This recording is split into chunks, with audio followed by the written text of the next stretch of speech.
నమస్కారం, welcome to Telugu stories book. మన ఛానల్లో కథలు మీకు నచ్చితే please like, share and subscribe to our Telugu stories book. Hype కూడా మర్చిపోకండి. ఈరోజు కథ లవర్ కమ్ హస్బెండ్ ఎపిసోడ్ 52. ఇంకా కథలోకి వెళ్తే, అమ్మమ్మ కృతి కిందకి దిగేసరికి అభి కిషోర్కి ఏదో చెప్పడం, దానితో ఆయన కృతి దగ్గరకు వచ్చి సరే చిన్నోడా అలాగే చేద్దాం అన్నాడు. ఏం చెప్పాడు డాడీ వాడు నీకు అని అడిగింది కృతి. మీరు మాట్లాడుకున్నదే చెప్పాడమ్మా అని కిషోర్ అనగానే కృతి అభి వైపు చూసేసరికి అభి నవ్వుతూ కళ్ళెగరేశాడు. రా చిన్నోడా కేక్ కట్ చేయి అని పిలిచింది శ్రావణి. కృతికి వద్దని పెద్దగా అరవాలనుంది, కానీ అప్పుడే తన స్టాఫ్ ఒక 100 మంది దాకా వచ్చారు. ఇంకా బాగోదని వెళ్ళి కేక్ కట్ చేసింది. కిషోర్ అభిని తీసుకుని వచ్చి కృతి పక్కన నిలబెట్టాడు. మిత్ర నెమ్మదిగా రెండో వైపు వచ్చి నించుంది కృతికి. కృతి ఏదో కట్ చేయాలి కాబట్టి కేక్ కోసి ఫస్ట్ మిత్ర వాళ్ళ పాపకు పెట్టి ఆ తర్వాత శ్రావణికి పెట్టి వాళ్ళ స్టాఫ్ దగ్గరికి వెళ్ళింది. వాళ్ళందరూ విషెస్ చెప్పారు. వాళ్ళందరికీ లంచ్ ఏర్పాట్లు చూడమని శ్రావణి చెప్పడంతో విశ్వకృష్ణ అటు వెళ్ళారు. అక్కడ కృతి మిత్ర మిగిలారు. వాడు ఏం చెప్పాడు కిందకొచ్చి ఐడియట్ అని అడిగింది కృతి. రిషితో డైవర్స్ వచ్చాక ఆలోచిద్దామన్నామని చెప్పాడు అంది మిత్ర. వాడు ఏం చేశాడో తెలుసా నీకు అంటూ పైన జరిగిందంతా చెప్పింది కృతి.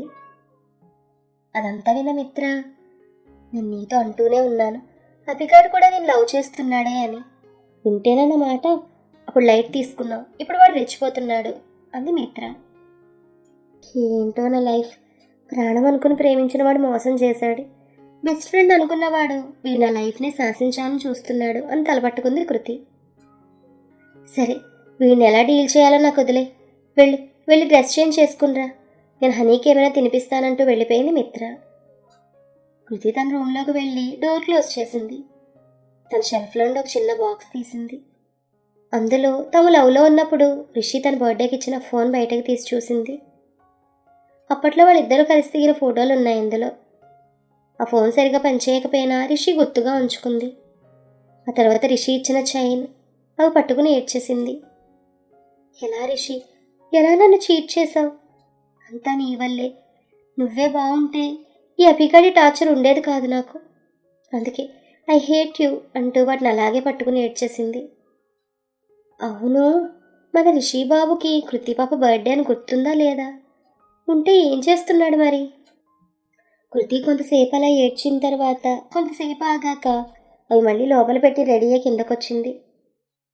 స్టాఫ్ అందరూ వెళ్ళిపోయారు. మిగతా అందరూ తినేశాక అభిమిత్ర కూడా వెళ్ళిపోయారు. విశ్వకృష్ణ అదంతా క్లీన్ చేయిస్తున్నారు. సుప్రజ, వినయ్ బాల్కనీలో కూర్చుని మాట్లాడుకుంటున్నారు. ఇంకో నెల ఉంది మన పెళ్ళికి, ఈ షాపింగ్ కంప్లీట్ అయినట్లేగా అని అడిగాడు వినయ్. అయింది. సరే కానీ నేను చెప్పింది ఏం చేసావు అని అడిగింది సుప్రజ. సుప్రజ, వినయ్ ఇద్దరు వినయ్ వాళ్ళ ఓన్ హాస్పిటల్లోనే హార్ట్ స్పెషలిస్టులు. నువ్వు రోజు 100 చెప్తావు, దేని గురించి అడుగుతున్నావు అని అడిగాడు వినయ్. నా దగ్గర నటించకు వినయ్, ఈ 4 సంవత్సరాల్లో ఎన్నోసార్లు చెప్పాను నీకు తెలుసు నేను దేని గురించి అడిగాను అని సుప్రజ. ఓ అదా, చాలా ఖర్చు అవుతుందే అన్నాడు వినయ్. ఓయ్, పెళ్ళయ్యే వరకు అది ఓసే అనొద్దని నీకు ఎన్నిసార్లు చెప్పాను అంది సుప్రజ. నువ్వు చెప్పిన దానికి మా డాడీ వద్దన్నారు. అంతెందుకు, మీ ఇంట్లో కూడా ఒప్పుకోరు, కావాలంటే అడుగు అన్నాడు వినయ్. మా ఇంట్లో వాళ్ళు ఒప్పుకోవడంతో మనకేంటి సంబంధం? హాస్పిటల్ మీది, పెళ్లి తర్వాత మంది. సో మీ డాడీ కాదు, కానీ నాకు తెలిసి నీకే ఇష్టం లేదు నేను చెప్పింది చేయడం అని సుప్రజ. అవును, నాకే లేదు. లేకపోతే మన హాస్పిటల్లో డాక్టర్స్ కాకుండా మిగతా స్టాఫ్కి పెళ్లి సందర్భంగా 2 నెలల జీతం బోనస్గా ఇమ్మన్నాం అని వినయ్ అంటుండగా, చూడు వినయ్, నేను ఈ లవ్ ప్రపోజల్కి ఓకే చెప్పిన రోజు కోతులాగా ఎగిరి నీకేం కావాలి చెప్పు, ఏదైనా అడుగు అంటే నేనేమన్నాను అని అడిగింది సుప్రజ. ఇప్పుడేమీ వద్దన్నావు అని వినయ్ అనగానే, మరప్పుడు నువ్వేమన్నావు? ప్లీజ్ రా, నువ్వు నా హార్ట్ రా, ఏదైనా అడగరా అంటూ లియోనార్డో డికాప్రియో లెవెల్లో అడిగావు.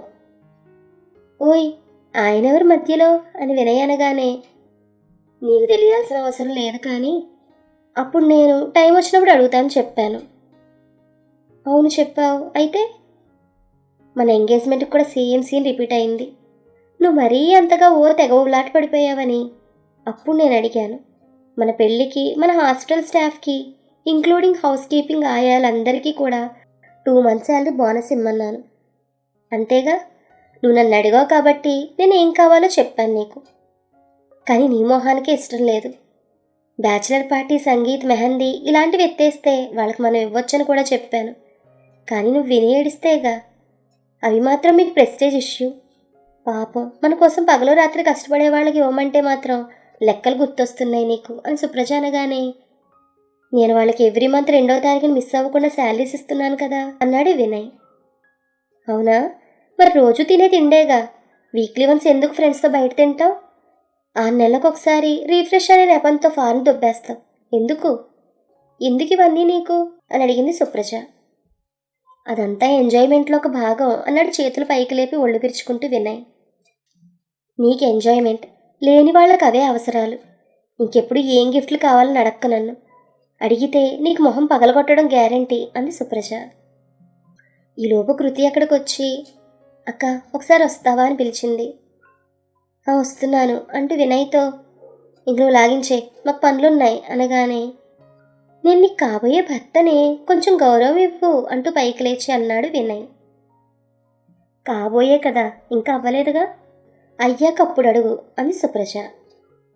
ఆ మాటకి వినయ్, చిచి, ఓ ముద్దు లేదు, హగ్గు లేదు, కనీసం బేబీ, డార్లింగ్, బుజ్జి, కన్నా లాంటి యూనివర్సల్ పదాలు కూడా పలకవు. ఏం పిల్లవే బాబు అనగానే, ఏంటి నువ్వు నా నుంచి ఇవన్నీ ఆశిస్తున్నావా? ఓ మై గాడ్, నేను నీకు దొరకడమే ఎక్కువ. నేను అడిగింది చెయ్యవు, కానీ నీకు అవన్నీ నేనెలా ఇస్తాను? పద అంటూ లాక్కెళ్ళింది వినయ్ని సుప్రజ. వినయ్ పరిస్థితి 4 సంవత్సరాల నుంచి అంతే. సుప్రజ ఏదైనా మంచి పని చేద్దామనో, పేదవాళ్ళకి నెలకిద్దరికి హార్ట్ ఆపరేషన్లు ఫ్రీగా చేద్దామనో అడుగుతుంది. కానీ వినయ్ ససేమిరా ఒప్పుకోడు. ఇంకా పిచ్చతిట్లు తిడుతుంది. కానీ వినయ్కి సుప్రజ అంటే చాలా ఇష్టం. వాళ్ళ ఇంట్లో మొదట్లో ఎవ్వరూ ఒప్పుకోలేదు. కష్టపడి ఒప్పించాడు. సుప్రజ కూడా హార్ట్ స్పెషలిస్ట్ అయింది. తన హాస్పిటల్లోనే చేర్చుకున్నాడు. కాకపోతే సుప్రజ బిహేవియర్ ఒక్కోసారి చాలా కోపం తెప్పిస్తుంది అప్పుడప్పుడు వినయ్కి. అవన్నీ ఈసారి ఎప్పుడైనా చెప్పుకుందాం. కానీ వీళ్ళిద్దరూ హాల్లోకి వెళ్ళేసరికి అక్కడ అందరూ ఉన్నారు. సూర్యాకృతి సైగ చేయడంతో సుప్రజ వెళ్ళి బయట ఉన్న విశ్వాన్ని తీసుకొచ్చింది. విశ్వ రాగానే ఒక చిన్న సూట్ కేసు ఇచ్చారు. ఏంటి మేడం ఇది అని విశ్వ అడగగానే, తెరిచూడు అన్నాడు సూర్య. తను ఓపెన్ చేసి చూడగా అందులో చాలా క్యాష్ ఉంది. విశ్వకన్నా వినయ్య నోరు తెరుచుకుని చూశాడు. విశ్వ, మీ చెల్లి మ్యారేజ్కి మేము ముగ్గురం చేసే హెల్ప్ ఇది అంది కృతి. చాలా థ్యాంక్స్ మేడం అని విశ్వ అనగానే, ఇంక వెళ్ళండి విశ్వ, నువ్వు కృష్ణ కూడా. నువ్వంత క్యాష్తో బైక్ మీద వద్దు, సూర్య డ్రాప్ చేస్తాడు అంది కృతి. దాంతో సూర్య విశ్వ వెళ్ళిపోయాక లేడీస్ అందరూ లోపలికి వెళ్ళిపోయారు. ఇదంతా చూసిన వినయ్ కిషోర్తో, అంకుల్ ఎంత ఇచ్చారేంటి అని అడిగాడు. ఓ 25 లక్షలు అన్నాడు కిషోర్. వామ్మో, అంతే, మీరెందుకు ఒప్పుకున్నారు అంకుల్ అని అడిగాడు వినయ్. నేను స్టార్టింగ్లోనే వద్దని చెప్పాను, వినలేదు. కొంచెం గట్టిగా చెప్పాను. దాంతో వాళ్ళు, ఇదంతా మేము ముగ్గురం సంపాదించింది, నీ డబ్బులు కాదన్నారు అని చెప్పాడు కిషోర్. అంటే సుప్రజ పెళ్ళయ్యాక అని వినయ్ అంటుండగా, డౌటే వద్దలుడు, నీకు పైసా ఇవ్వదు, నిన్ను కూడా మార్చేస్తుంది. నా కొడుకు నా అలాగే అనుకున్నాను. అబ్బే, వాడికి జాబ్ రావడం ఆలస్యం. అక్క చెల్లెలిద్దరూ కలిసి వాడిని మార్చిపడేశారు. ఎంతలా అంటే ఇప్పుడు వాళ్ళిద్దరికన్నా వీడే ముందు రెడీ అవుతున్నాడు. కర్మ, ఏం చేస్తాం అని తలకొట్టుకున్నాడు కిషోర్. దాంతో వినయ్ ఏం మాట్లాడకుండా వెళ్ళిపోయాడు అక్కడి నుండి. ఆ రోజే విశ్వ వాళ్ళ చెల్లి పెళ్ళి. కృతి తాను చెప్పినట్లుగా పెళ్లి అరేంజ్మెంట్స్ ఒక లెవెల్లో అదరగొట్టింది. రాత్రి రిసెప్షన్. విక్కీ వాళ్ళ సైడ్ రిలేటివ్స్ అందరూ అరేంజ్మెంట్లు చూసి ఆశ్చర్యపోయారు. మిత్ర, సుప్రజ, కృతి పోటీపడి మరీ తయారయ్యారు. కృతిని చూస్తుంటే దీక్షకే పోటీ అయ్యింది. ఇంతలో రిసెప్షన్ స్టార్ట్ అయింది. ఒక్కొక్కళ్ళు వెళ్ళి విష్ చేసి వస్తున్నారు. 1 గంట తర్వాత విశ్వ వచ్చి కృతితో, మేడం, తెలిసిన వాళ్ళందరూ విష్ చేశారు, కానీ నాకు ముందు మీ బ్లెస్సింగ్స్ కావాలి, ప్లీజ్ రండి అంటూ స్టేజ్ మీదకి తీసుకొచ్చాడు కృతిని. కరెక్ట్గా అదే టైంకి ఏదో హడావిడి. అందరూ పరిగెత్తుకుంటూ వెళ్తున్నారు. ఏమైందో అనుకున్నారు స్టేజ్ మీద ఉన్నవాళ్ళు. అక్కడ రిషి బౌన్సర్లు అందరినీ పక్కకు నెడుతున్నారు. విక్కీ వాళ్ళ పేరెంట్స్ రిషిని వెంట పెట్టుకుని పైకి తీసుకొచ్చారు. సరిగ్గా అదే టైంకి కృతి పైకొచ్చింది. ఇద్దరు ఒకరినొకరు చూసుకున్నారు. మన తర్వాత ఏమైంది? కృతి రిషి ఇద్దరు మాట్లాడుకుని ఉంటారా లేదా? Keep listening. మరొక మంచి ఎపిసోడ్తో మళ్ళీ కలుద్దాం. ఈ కథ మీకు నచ్చితే please like, share and subscribe to our Telugu stories book. Thank you.